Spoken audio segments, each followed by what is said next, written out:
बिस्मिल्लाहिर्रहमानिर्रहीम।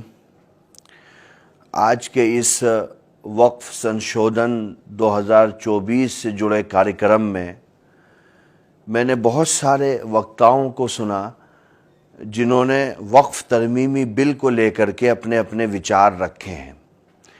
मैं किसी व्यवस्था के कारण और बिज़ी शेड्यूल की वजह से आपके कार्यक्रम में नहीं आ सका। मैं वर्चुअली आपको एड्रेस कर रहा हूं। दो तीन बिंदुओं पर एक्चुअली बात करना चाहता हूं। देखिए, मैं उन बातों को रिपीट नहीं करूंगा जिन बातों पर हमारे साथियों ने और कलीग्स ने रोशनी डाली है। वक्फ एक ऐसा मामला है जो मुसलमानों की बुनियादों से जुड़ा हुआ है। बात हमारे मित्रों ने कॉन्स्टिट्यूशन की भी की, संविधान की भी की कि इस संविधान में माइनॉरिटीज़ को ये अधिकार दिए हुए हैं कि वो अपने इंस्टीट्यूट को रन भी कर सकते हैं, इस्टेब्लिश भी कर सकते हैं और उनको चला भी सकते हैं। लेकिन सवाल ये है कि हम अपने संवैधानिक मर्यादाओं की रक्षा इसका तसव्वुर उन लोगों से कर रहे हैं जिन्होंने बेसिकली भारत में संविधान की रूह और आत्मा को कुचलने का काम किया है। देखिए, मैं कुछ दाएं बाएं की बातें करूं उसमें समय जाए। मैं कुछ ऐसी बातें आपके सामने रखना चाहता हूं जिसका जानना हर भारतवासी के लिए ज़रूरी है। सब लोग जानते हैं कि यह बिल जॉइंट पार्लियामेंट्री कमेटी में चला गया है, जेपीसी में चला गया है। वक्फ संशोधन विधेयक जो जेपीसी में गया है, मेरी व्यक्तिगत तौर पर जेपीसी के अनेक सदस्यों से बातचीत हुई है, मुलाकात भी हुई है।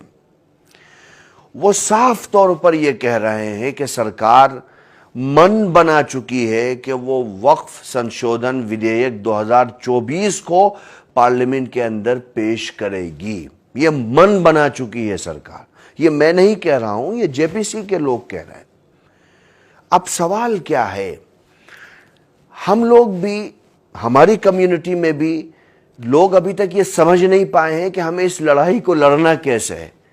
एक वर्ग वो है जो इसी पर जश्न मना रहा है कि हम करीब करीब 5 करोड़ ईमेल जेपीसी को भेज चुके हैं और इसको गाजे बाजे के साथ प्रेजेंट किया जा रहा है कि बहुत बड़ा काम हो गया, अब तो वक्फ संशोधन आ ही नहीं सकता है। अरे साहब, भारत के लोकतांत्रिक व्यवस्था में पार्लियामेंट सुप्रीम है कोई भी कानून बनाने के संबंध में। आप 5 नहीं 15 करोड़ ईमेल कर दीजिए, अगर पार्लियामेंट चाहेगा तो वो वक्फ पर लॉ बना सकता है। उसको आपके ये ईमेल नहीं रोक सकते। ये एक जागरूकता जरूर बताते हैं, प्रेजेंट करते हैं, लेकिन अगर कोई ये समझे कि यही काम है, इसके अलावा हम जंग जीत चुके हैं, तो ये बहुत बड़ी बेवकूफ़ी और नादानी होगी।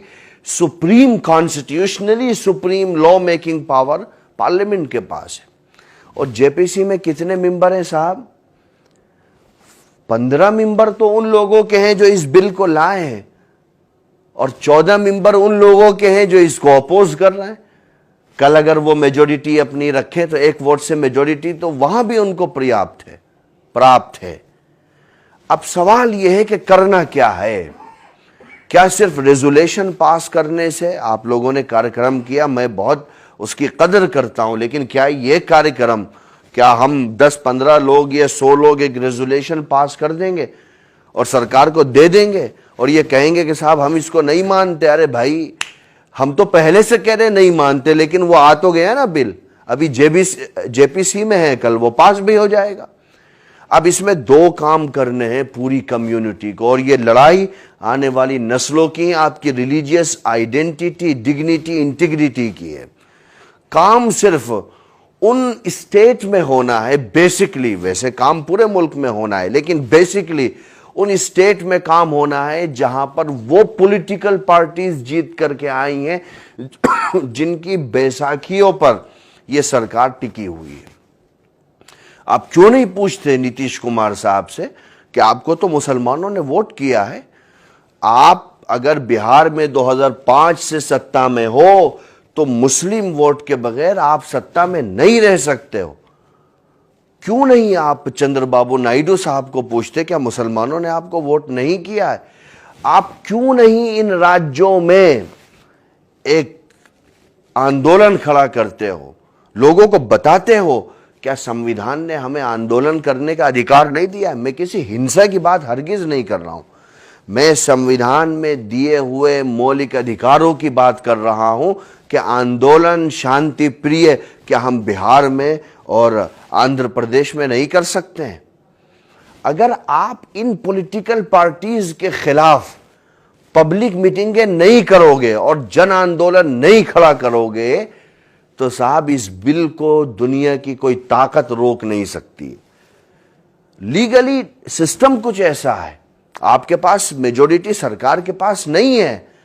मेजॉरिटी तक पहुंचाने के लिए ये 2-3 बैसाखियां हैं। मैं इसीलिए कहता हूं कि आप जाइए, बात करिए, वहां के बिहार के मुसलमानों को कहता हूं, आंध्र के मुसलमानों को कहता हूं, आप बात करो जा करके, आप पकड़ो कि साहब हमारा वोट आपके साथ जुड़ा हुआ है, आप किस तरीके से संविधान की रूह को कुचल रहे हो। वरना ये पॉलिटिकल पार्टीज के प्रेसिडेंट कहें आकर के कि हाँ हम संविधान को नहीं मानते हैं और हम भारत के संविधान को पैरों तले रौंद रहे हैं।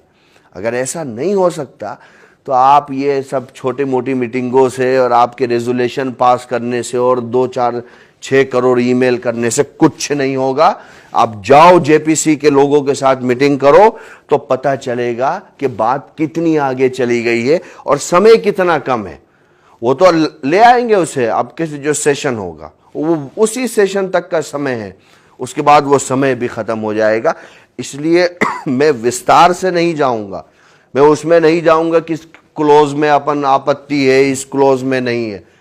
हम सिर्फ इतना कह रहे हैं कि शुद्ध रूप से मुस्लिम एक्टिविटी है, शुद्ध रूप से मुस्लिम प्रॉपर्टी है, शुद्ध रूप से मुसलमानों के लिए प्रॉपर्टी दान कर रहा है आदमी, उसमें सरकार के हस्तक्षेप की या किसी भी प्राइवेट प्लेटफॉर्म के हस्तक्षेप का कोई औचित्य नहीं बनता है। मैं हर रूप से इसको अपोज भी करूंगा और एक्सपोज भी करूंगा। और मैं इन सभी लोगों को कहता हूं कि ये जाएं उन पॉलिटिकल पार्टीज के लिए बात करें जिन पॉलिटिकल पार्टीज को मुसलमानों ने वोट दिया है और वो मुस्लिम वोट की मदद से स्टेट में गवर्नमेंट रन कर रहे हैं। सिर्फ ये एक माध्यम है, उसके अलावा कोई माध्यम नहीं।